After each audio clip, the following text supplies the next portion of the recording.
Hello दोस्तों, welcome to Bundelkhand study UP. मैं Sanjay Rajput. Bundelkhand study UP में आप सभी का स्वागत है। दोस्तों, आज का टॉपिक भारतीय संविधान के महत्वपूर्ण प्रश्नों का टॉपिक है, जो आने वाले पेपर के हिसाब से महत्वपूर्ण प्रश्न बनेंगे। तो दोस्तों, चलते हैं आज के टॉपिक के फर्स्ट क्वेश्चन के पास। और दोस्तों, आज के टॉपिक का फर्स्ट क्वेश्चन है, संविधान सभा की प्रथम बैठक में अनुसूचित जनजाति के कितने सदस्यों ने भाग लिया था?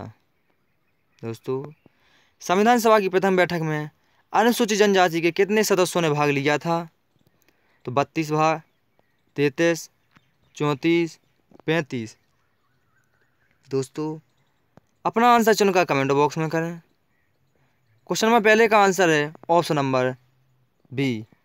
संविधान सभा की प्रथम बैठक में अनुसूचित जनजाति के 33 सदस्यों ने भाग लिया था। चलते हैं दोस्तों अगले क्वेश्चन की ओर। क्वेश्चन नंबर 2, किस भारतीय परिषद अधिनियम के तहत अप्रत्यक्ष प्रणाली की शुरुआत की गई थी? दोस्तों, क्वेश्चन नंबर 2 है, किस भारतीय परिषद अधिनियम के तहत अप्रत्यक्ष मत प्रणाली की शुरुआत की गई थी? तो भारत शासन अधिनियम 1858, भारत परिषद अधिनियम 1884, भारत परिषद अधिनियम 1892 और भारत परिषद अधिनियम 1886। दोस्तों, अपना आंसर चुनकर कमेंट बॉक्स में करें। इसका आंसर है ऑप्शन नंबर डी, भारत परिषद अधिनियम 1886। चलते हैं दोस्तों अगले क्वेश्चन की ओर। क्वेश्चन नंबर 3, सांप्रदायिक निर्वाचन का जनक किसे कहा जाता है? दोस्तों, क्वेश्चन नंबर 3 है, सांप्रदायिक निर्वाचन का जनक किसे कहा जाता है? तो Lord Curzon, Lord Minto, Lord Chelmsford, इनमें से कोई नहीं। दोस्तों, जल्द से जल्द अपना आंसर चुनकर कमेंट बॉक्स में करें। इसका आंसर है option number B, Lord Minto. सांप्रदायिक निर्वाचन का जनक लॉर्ड मिंटो को कहा जाता है। चलते हैं दोस्तों अगले क्वेश्चन की ओर। क्वेश्चन नंबर 4, द्वैध शासन का जनक किसे कहा जाता है? दोस्तों, क्वेश्चन नंबर 4 है, द्वैध शासन का जनक किसे कहा जाता है? लियो Curtis, Robert Clive, Lord Amery, Pethick Lawrence. दोस्तों, अपना आंसर चुनकर कमेंट बॉक्स में करें। इसका आंसर है ऑप्शन नंबर ए, लियो कार्टिस। लियो कार्टिस द्वैध शासन का जनक है। चलते हैं दोस्तों अगले क्वेश्चन की ओर। क्वेश्चन नंबर 5, कब से महिलाओं को वोट डालने का अधिकार मिला? दोस्तों, क्वेश्चन नंबर 5 है, महत्वपूर्ण प्रश्न है, कब से महिलाओं को वोट डालने का अधिकार मिला? 1909, 1919, 1935, 1947। दोस्तों, अपना आंसर चुनकर कमेंट बॉक्स में करें। इसका आंसर है ऑप्शन नंबर बी, 1919। महिलाओं को वोट डालने का अधिकार 1919 से मिला। चलते हैं दोस्तों अगले क्वेश्चन की ओर। क्वेश्चन नंबर 6, प्रस्तावना की भाषा किस देश से ली गई है? दोस्तों, प्रस्तावना की भाषा किस देश से ली गई है? तो अमेरिका, कनाडा, ब्रिटेन, इनमें से कोई नहीं। दोस्तों, इसका आंसर है ऑप्शन नंबर डी, प्रस्तावना की भाषा ऑस्ट्रेलिया के संविधान से ली गई थी और प्रस्तावना अमेरिका के संविधान से ली गई थी। और प्रस्तावना को भारतीय संविधान की आत्मा कहते हैं। और डॉक्टर भीमराव अंबेडकर के द्वारा भारतीय संविधान के भाग 3 जो संवैधानिक उपचारों का अधिकार है, उसे हृदय आत्मा कहा गया था। चलते हैं दोस्तों अगले क्वेश्चन की ओर।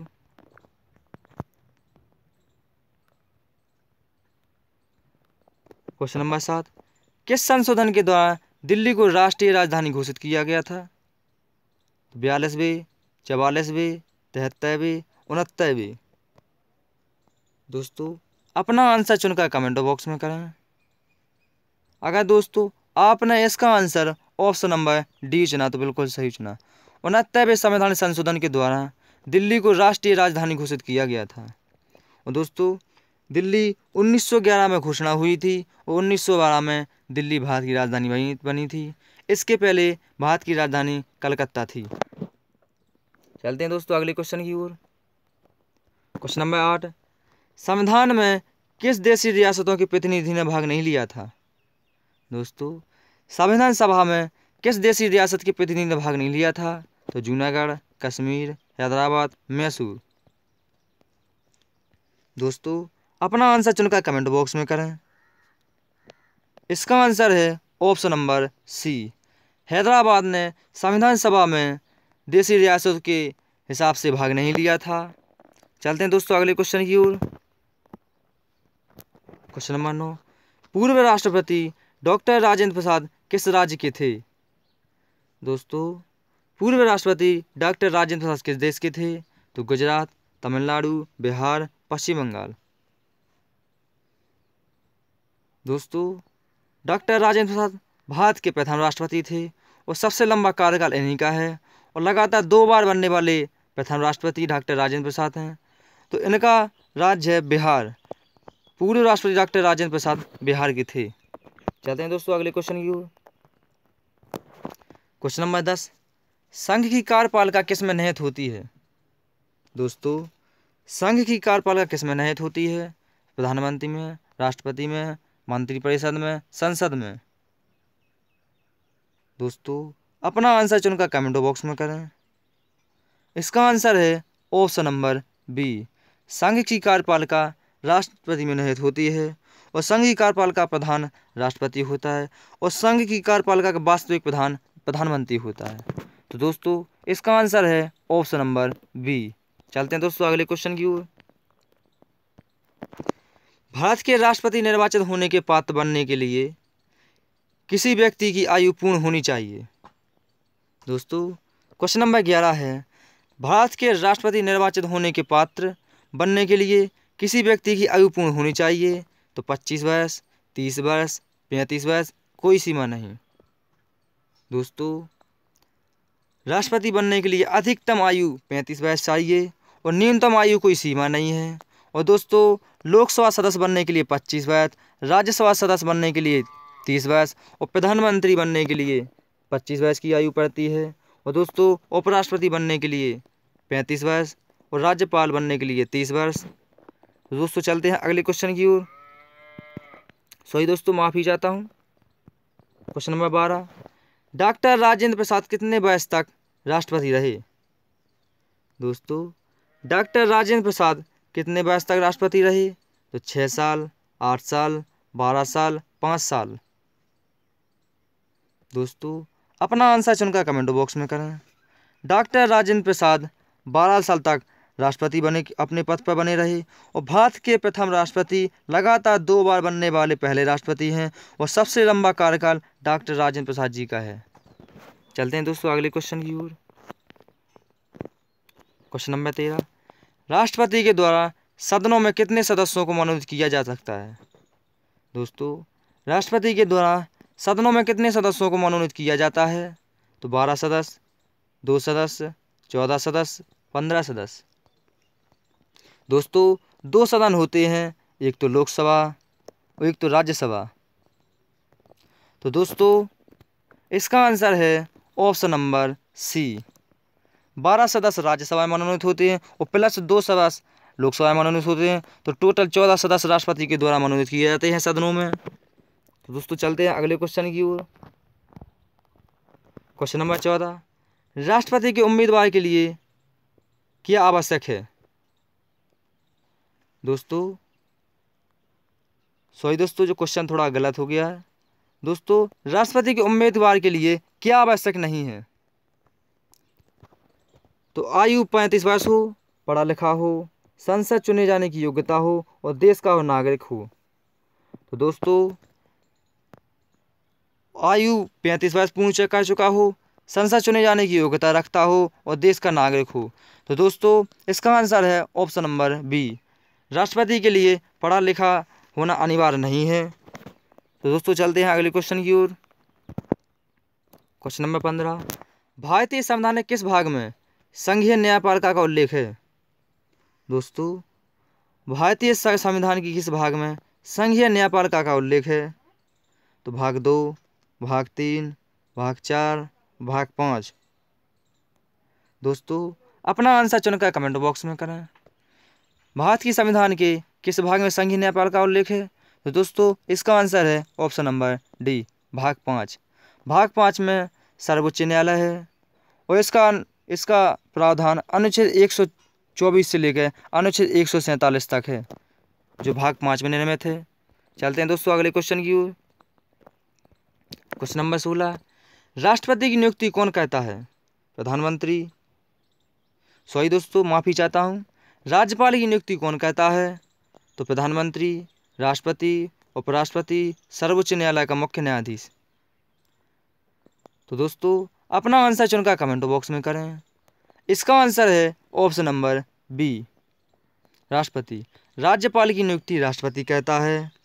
और दोस्तों राज्यपाल का प्रावधान अनुच्छेद 152 से लेकर अनुच्छेद 161 तक है, जो भाग 6 में निर्मित है। तो दोस्तों इसका आंसर है ऑप्शन नंबर बी। और राष्ट्रपति प्रधानमंत्री की नियुक्ति कहता है और प्रधानमंत्री के सलाह पर अन्य मंत्रियों की नियुक्ति कहता है और राष्ट्रपति सर्वोच्च न्यायालय के मुख्य न्यायाधीश की नियुक्ति कहता है। तो दोस्तों इसका आंसर है ऑप्शन नंबर बी। चलते हैं दोस्तों अगले क्वेश्चन की ओर। क्वेश्चन नंबर 17, भारत के किसी राज्य में विधानसभा में अधिकतम कितने सदस्य हो सकते हैं? दोस्तों भारत के किसी राज्य की विधानसभा में अधिकतम कितने सदस्य हो सकते हैं? तो 400, 500, 550, 60। दोस्तों भारत के अधिकतम राज्य में 500 से अधिकतम सीटें नहीं हो सकती हैं और न्यूनतम 60 सीटें नहीं हो सकती हैं। और दोस्तों विधानसभा सीटें सर्वाधिक उत्तर प्रदेश में हैं, जो 403 प्लस 1 एंग्लो इंडियन है। और दोस्तों सबसे कम सिक्किम में है, जो कि 32 हैं। चलते हैं दोस्तों अगले क्वेश्चन की ओर। क्वेश्चन नंबर 18, किस राज्य की विधानसभा में 2 महिलाओं की नियुक्ति राज्यपाल कर सकते हैं? महत्वपूर्ण प्रश्न है दोस्तों। किस राज्य की विधानसभा में 2 महिलाओं की नियुक्ति राज्यपाल कर सकते हैं? तो जम्मू कश्मीर, सिक्किम, मणिपुर, नागालैंड। दोस्तों अपना आंसर चुनकर कमेंट बॉक्स में करें। इसका आंसर है ऑप्शन नंबर ए, जम्मू कश्मीर।